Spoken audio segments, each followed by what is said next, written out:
Hello, Mark Crossfield here. Ping matchup. G30 driver against Ping i25. Let's give the racing stripes a hit up against the turbulators. We got GC2 on the floor. Titleist Pro V1X balls. We're going to give you the real ball data as well. It's not going to be an in-depth look at the two drivers. I've done reviews on these two drivers. Check them out. It's going to be a bit of a quick compare to give you an idea of which one might suit your game a little better, if any. Racing stripes, returbulation. Let's get stuck in.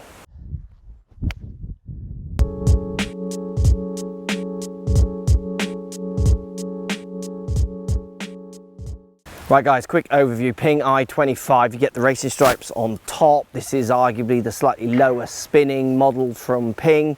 You get the changeable neck on there as well. Lovely matte black finish on the i25. Then you go G30, a bit more blue in its colorway. You get the turbulators on top. They're going to help with wind flow over the top of the club as it comes in, hit the ball, trying to help people who swing the ball or the club fast to pick up a little bit more club head speed, because that's the only way you're going to get any more distance. It's got a changeable neck on it also as well. I think this one offers a little bit more variation in the loft than i25. Don't quote me, I think it's like a fraction more.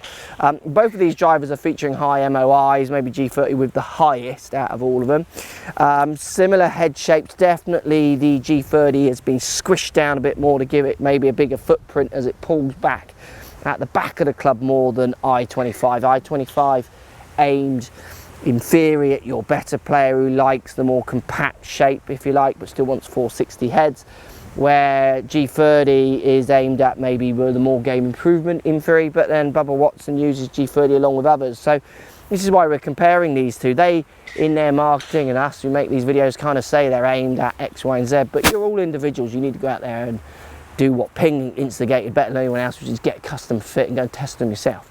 Let's give them a hit and see how they compare. Let's start with G30. Let's have a bit of turbulation. Like I say, we're going to present some real numbers at the end. I'm just going to give them a quick hit to show you what I feel when I look down and what I feel off face as I hit them. Now, turbulators on top, I like them a lot now. I didn't like them when I first saw them. They've really grown on me, not literally. And they really frame the ball up nicely, the way they kind of both all cave in towards the ball there. The matte black finish to the black faced blue shaft is just, it looks great. Let's give it a hit.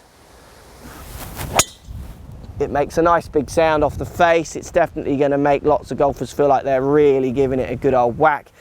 It's not hiding any noise, I don't think. It's trying to be quite big and bolshy with its noise, which I don't mind, and I think lots of golfers actually like. I love the footprint size of this club. When you give it to people, they just feel confident as they can with any driver out there on the market. Let's give it another hit. Hit that one really nicely. Feels very stable, and I don't know if it just feels stable because I've read the marketing and I kind of know it is, and then it makes me think it is, but it just feels off-centre hits with this club are going to perform better maybe than some others out there. So let's try i25, and I've gamed this driver. I used it when I went to America at the start of the year.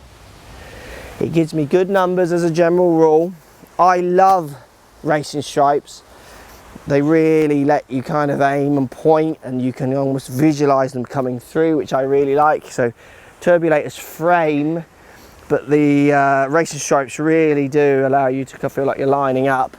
Let's give it a hit. It's a nice little head size. I think this will appeal to people who want that kind of smaller looking head. It sits very neutral down by the ball. Let's give it a hit.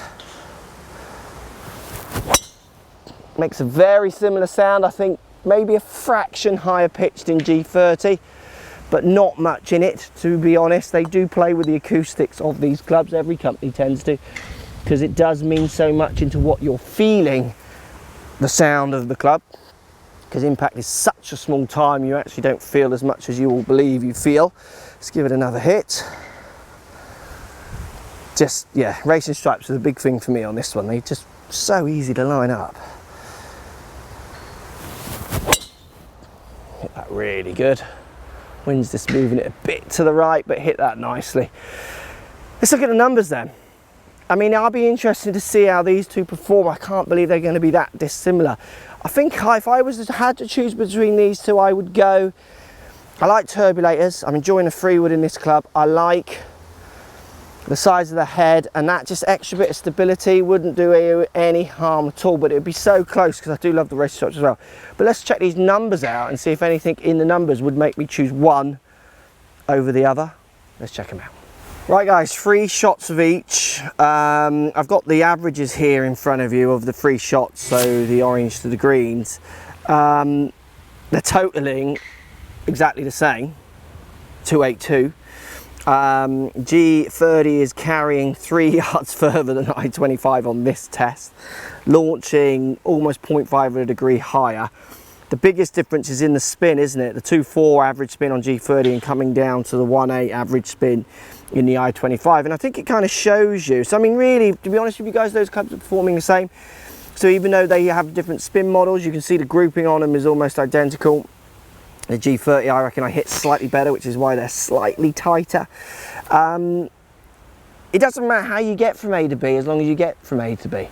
If my goal was to hit 282 yards, I've achieved it with both of those clubs. I've done it with a fractionally different flight, which you can even see from the side-on streams there. So I'm rolling out a little bit more to my 282 rather than G30 is carrying only by 3 yards though. If you could measure, I mean, if you put them on a robot, I reckon it's going to be very similar or very slim, the difference in them. Just imagine you're a golfer who suffers from a high spin. Because of the way I deliver the club quite well for drivers, which is why when I test them, you'll see they all come out very similar, because I have very kind of good delivery numbers with the driver. They're very neutral in lots of ways, and they're kind of optimum for getting the most out of the swing speed I've got. If you were someone who suffered from a lot of high speed in a driver, you would see how if both of those numbers went up, say 1,000 revs, then G30 might just spin a little bit too much for those people, and they don't want to change their technique because maybe they're good golfers or they're just recreation, and so what they would do is maybe go for the lower spinning one, possibly, subject to the other numbers. You see what I mean? So these companies are making lots of models, but they're very, very close. They're not massive differences. You could hit any of those two, and I don't think you would really notice the difference in your scores over a season particularly. You wouldn't be able to pinpoint it. But what you might find is just in certain conditions and on certain carries, one just sneaks it a bit better than another, which is why you need to go and get tested yourself, go and see what numbers you get, see which kind of spin numbers and what have you and distances you get out of each club. For me, they're very identical. I think I would choose G30. I'm liking turbulation. I'm loving it in my freewood.